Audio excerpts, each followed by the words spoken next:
الآن معنا زكريا الإسماعيلي العميد ومدافع نادي المغرب الفاسي. زكريا مرحبا بك.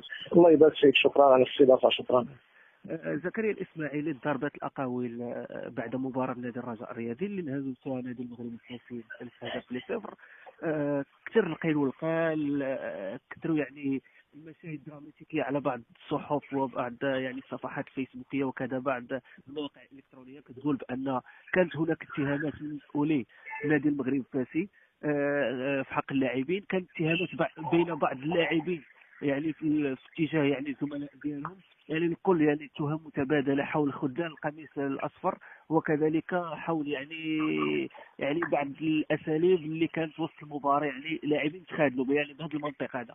وكما كيعرف الجميع فكيف كانت مقابلة صعيبة بالنسبة للطرفين. كان أول حاجة كان حنا خصنا ننتصروا أو نخرجوا بنتيجة التعادل. حاولنا باش أننا في الشوط الأول نحققوا النتيجة ديال الانتصار، نسجلوا نسبقوا الهدف حنا الأولين. ما تأتاش لنا داك الشيء. دخلنا في الشوط الثاني، تبعنا التعليمات ديال المدرب، دخلنا بغينا نزيدوا عند الفريق الخصم. تشجع لنا هدف مباغت من ضربة خطأ ما كناش كنتسناوه. زاد بعثر الاوراق ديالنا. من بعد ملي زدنا للامام سجلوا عندنا هدفين، جوج اهداف من بعد. هذا الشيء اللي كاين. بخصوص هذه الهضره هذه، انا كعامل فريق وكلاعب من وسط اللاعبين، راه ما كانت حتى شي حاجه من هذا الشيء، وانا مسؤول على هذه الهضره اللي تنقول. وما كانت حتى شي حاجه من هذا الشيء. اللاعبين دخلوا اداو المقابله كما ينبغي. الا كان شي حاجه هو الحظ ما كانش في الصالح ديالنا. واش كانت اتهامات يعني مسؤولين المغرب الفاسي اتجاه ديالكم حول يعني خذلتوا القميص، وكذلك بعض الاساليب اللي كانت في الكواليس، او يعني كانت يعني تصرفات بعض بين اللاعبين في بعضهم، ولا ما كانش هذا الشيء نهائيا؟ انا اليوم في الصباح كنت تفاجئ بانه ناس كيعيطوا لي تيقولوا لي بانني تهجمت على احد المسؤولين وانني كنت باغي نضربه. هذا الشيء كامل ما كاينش. انه هذا المسؤول هذا دخل وبدا كيسب وكيقذف بكلمات نابيه بعض اللاعبين. ومنين دويت معاه كعامل فريق، دويت معاه وقلت ليه بانه راه الا كان هو كيف كنقولوا، الا كان هو كيتعاير حنا راه كنتعايروا، وحنا كنتعايروا اكثر منه. وهذا الشيء هو واقع كره القدم في المغرب. عادي انك تعاير وسط الملعب من الجمهور، عادي من حق الجمهور. ولكن باش انه يوصل انه يعير لي الام ديالي بواحد الطريقه ويتهجم عليا ويبغي يضربني لانني قلت له هذه الهضره ما عجباتوش، وينوض هذا الصباح هذا ويبدا يدوي مع ناس اللي كتبوا بانه انا تهجمت عليه. انا هذا الشيء ماشي في الاخلاق ديالي. كون كان في الاخلاق ديالي ما غنحملش شاره العماده اول حاجه، وما غنحملهاش لا في الفريق الوطني الاولمبي، ما غنحملهاش في نادي مكناسي، وما غنحملهاش في المغرب الفاسي. هذا الشيء كامل الا كان كيدل على حاجه واحده، انه اللاعب زكريا اسماعيلي ذو اخلاق عاليه، وهذا الشيء كيشهد ليه الجميع. ثاني حاجه، الا كانت شي حاجه تقالت في مستودع الملابس، ما كاين حتى شي حاجه وحتى شي اتهامات ما توجهات لحتى شي لاعب. وهذه هضره المسؤولين، ونقدر نقول لك انه يلاه دابا الا كانوا هما اللي قالوها راه ما قالها حتى شي واحد في مستودع الملابس. كانوا بعض النزاعات عاديه، لانه كيف كيعرف الجميع انه اللاعبين ملي كتسالي مقابله وكينهزموا بنتيجه 3-0، وفريق اللي لاعب باش انه ما يمشيش للقسم الوطني الثاني، راه اي واحد راه عادي انه لاعبين يكون واحد الشنآن بعضياتهم. ماشي شنآن ديال انهم يتضاربوا، ولكن كيكون شنآن ديال انه اللاعبين كيبدا يقول لك انت علاش ما عطيتيش ديك الكره، انت هذه في حدود كره القدم ني بلوس ني موان. ولكن باش يدخلوا الناس يبدا يقول لك اللاعبين داروا هذا الشيء ما كاينش. وثاني حاجه انا اللي كنزيد ناكد عليها هو هذا الخبر هذا اللي تلقيته انا مع كامل الاسف. اللاعب زكريا اسماعيلي ما عندوش هذا الشيء كاع في العقليه ديالو، انه يتهجم على مسؤول، ومسؤول هو اللي تهجم على زكريا اسماعيلي بشهاده جميع اللاعبين. مكتب مسير واداره تقنيه كاملين شاهدين بانه الا كان شي واحد بغى يجي معاه لانه مسؤول معاه.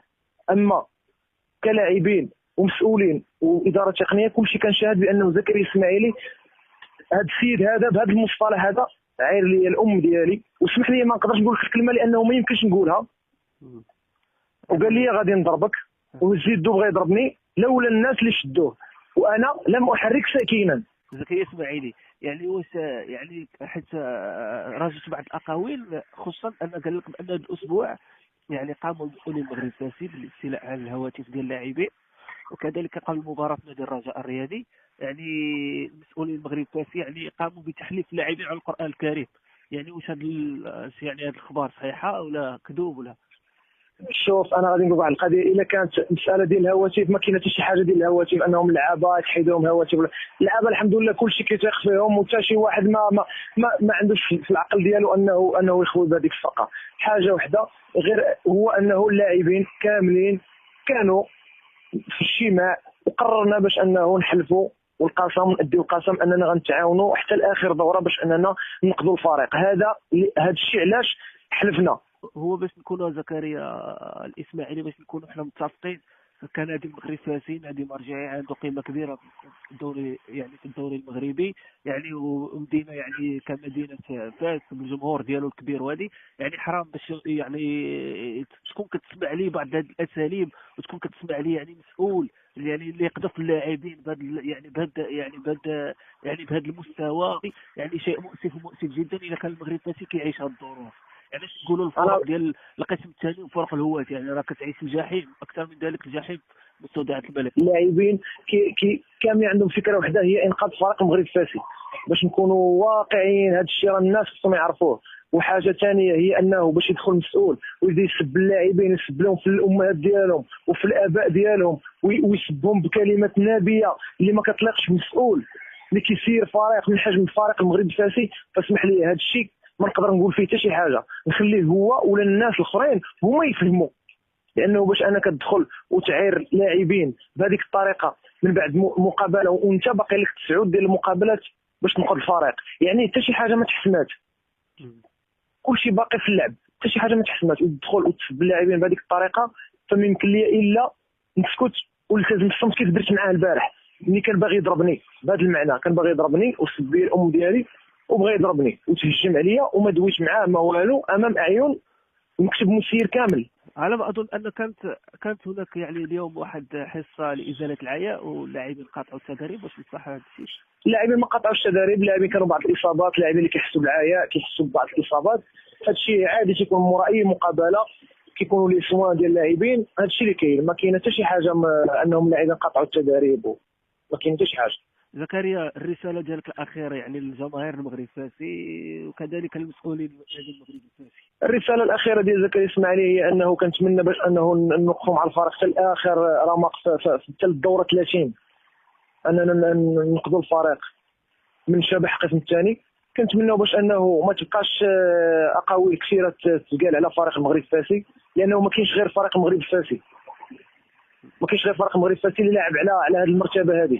كاينين 4 ولا 5 الفرق اللي لاعبين باش انهم ينقذوا من القسم الوطني الثاني. كنتمنى باش انه الناس يفهموا انهم اللاعبين راه كيأديو الواجب ديالهم على احسن وجه وكيديروا اللي في الجهد ديالهم. وثاني حاجه اللي بغيت نوصل انه كنتمنى باش انه ما يبقاوش مسيرين اللي كيتهجموا على اللاعبين بهذه الطريقه، لانه هذه كره القدم في الاول وفي الاخر كتبقى غير كره القدم. شكرا. شكرا زكريا، وكنتمنى كذلك بالدور ديالنا التوفيق لنادي المغرب الفاسي وباش يخرج من هذه القوقعه يعني وهذه النتائج السلبيه اللي يعني ما كتشرفش يعني نادي المغرب الفاسي بالجماهير ديالو الكبيره، كذلك اللاعبين يعني اللي بالمستوى ديالهم اللي يعني اللي كيزاولوا يعني كره القدم داخل هذا الفريق. شكرا لك زكريا.